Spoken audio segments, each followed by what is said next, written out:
Alright, so how are we doing tonight? We're going to try something a little different today. We're going to try to do a little voiceover because this one had a few challenges along the way, let's say. So basically right here, I'm just setting the image in my head, trying to figure out how to put it together here. I wasn't quite sure how to do the T's and get them on both sides because there's just not enough width there, I guess.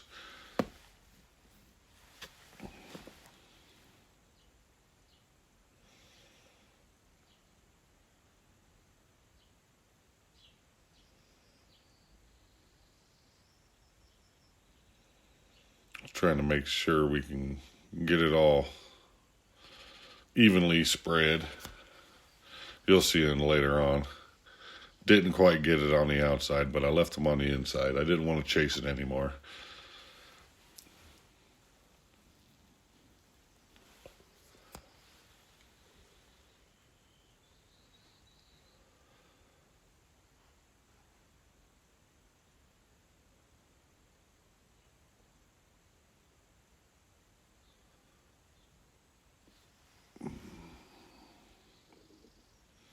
I was a little nervous doing these golf balls. Wasn't sure how they were going to react. They acted a little bit different than I expected. I did catch one. You'll see towards the very end. I was almost done with it and caught it. Oh, it was almost a heartbreaker. But I thought it would be best if I recessed them here. One, I was trying to make one thing I'm working on is trying to use less epoxy to get the result I want, but use less. And I did succeed on this one. Just happen to have quite a few buckets laying around is what I do, and I happen to have one that fit nice and snug in there, so I got lucky for a change. Yeah, SpongeBob. I thought that was pretty cool. Didn't plan on that. Pulled it out of the mold, and the first thing I seen was SpongeBob. I wish I could have kept it. Yeah, we lost a lot of footage here. You can see that camera's wobbling around like that, and I'm not quite sure. I'm pretty sure it was just the tripod it was on, but I ended up leaving a lot of it out because it was really bad. This is probably the best of what I've had. So, yeah, we'll set a different system up for that. I got a new stand or mount, whatever you want to call it. We'll try that next time. So I'm checking because you can see I got the golf balls there, and it's where the epoxy came through. I was just checking my width there. The last thing you want to do is just cut right through it. Wouldn't be the first time. Probably won't be the last.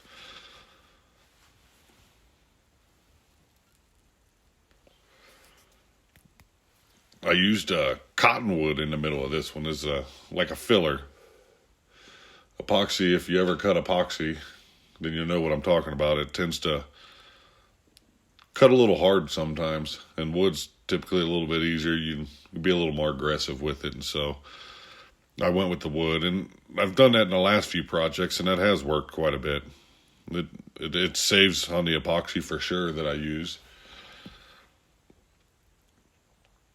So on this particular bowl, like I said, it's got the golf theme, golf balls and such not. And I tried a multicolor, I guess you'd say. There was a red, there was a purple, there's blue, yellow, green, orange, and black.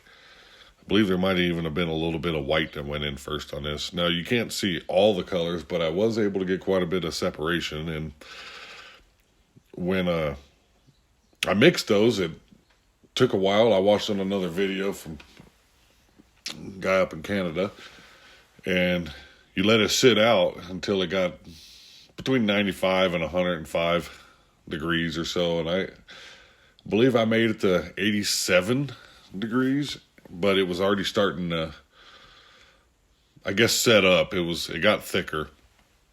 So I decided to pour, and that was about 18 hours after mixing. It was in the middle of the night. I didn't get any footage of it because I was setting my alarm and I was getting up every hour checking it, and I happened to check it. I believe it was around 2:30, quarter to 3 in the morning, and you should have seen. Yeah. Eyes half open, just pouring this. I didn't make a mess, thank God, but yeah, it was a little challenging. I didn't even think about setting up a camera and showing the pour or nothing like that. We'll try to do that on the next one here.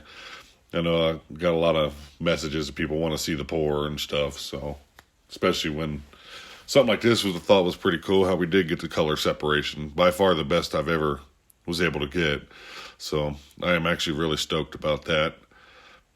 And here I'm trimming it up, I don't know if I'm quite into my final cut or not, but we're definitely cleaning it up. Yeah, there's still quite a bit of wood in there left to cut out.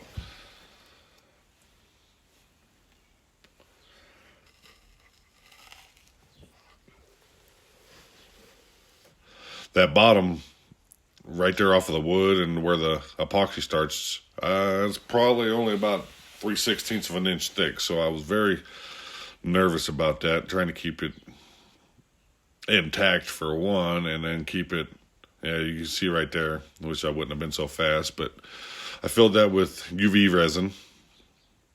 And I'm not sure, because that golf ball's a little rubbery, spongy or whatever, and it was moving on me. A few of them were. Yeah, you can see me drop underneath. I didn't even put my plate down. Thank God I have something over my motor down there. Otherwise, that would have been right on top of my motor. But it's got to slow down. There's a few cracks around. Gaps where I pulled them off. That UV resin actually is a game changer. That is so much nicer than filling with CA glue. And see, what I'm doing here is I'm using this CA glue, and I am just putting it around. I'm just trying to lock everything down. I'm so close to the end, I don't want to lose another one. I was able to put that one back in, and you can't even tell anymore. That's the nice thing about that UV resin. The CA glue does the same thing, but I was just trying to firm it up a little bit, all around the edges. Just trying to, I got to get one final little clean cut on it and sand her, and then she's ready to go.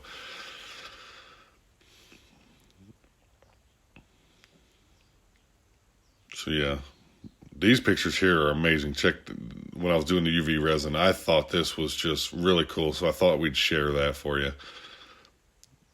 Yeah, that fluorescent green really came to life in there. Just the grain that epoxy made is just, oh, it's beautiful.